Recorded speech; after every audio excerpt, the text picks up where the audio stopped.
this is the moment when we must act.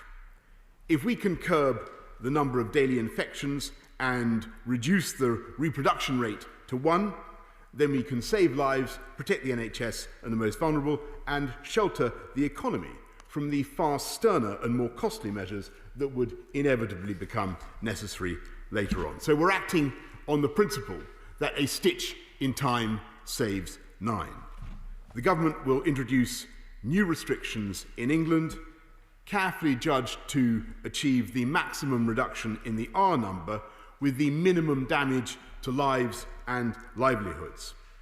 I want to stress that this is by no means a return to the full lockdown of March. We're not issuing a general instruction to stay at home. We will ensure that schools, colleges and universities stay open because nothing is more important than the education, health and well-being of our young people.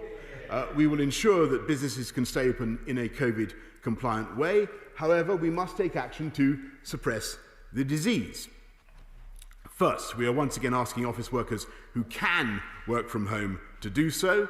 In key public services and in all professions where home working is not possible, such as construction or retail, people should continue to attend their workplaces. And like government, this House will be free to take forward its business in a COVID-secure way, which you, Mr. Speaker, have pioneered.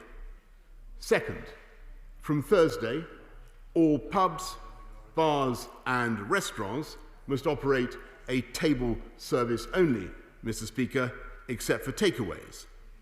Together with all hospitality venues, they must close at 10 p.m. And to help the police enforce this rule, I'm afraid that means, alas, closing and not just calling for last orders, because simplicity is paramount. The same will apply to takeaways, though deliveries can continue thereafter. And I'm sorry that this will affect many businesses just getting back on their feet, but we must act to stop the virus from being transmitted in bars and restaurants. Third, we will extend the requirement to wear face coverings to include staff in retail, all users of taxis and private hire vehicles, and staff and customers in indoor hospitality, except when seated at a table to eat or drink.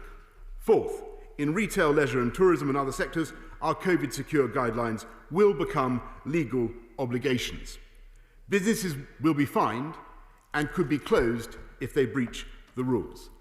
Fifth, now is the time to tighten up the rule of 6. I'm afraid that from Monday, a maximum of 15 people will be able to attend wedding ceremonies and receptions, though up to 30 can still attend a funeral as now. We will also have to extend the rule of 6 to all adult indoor team sports.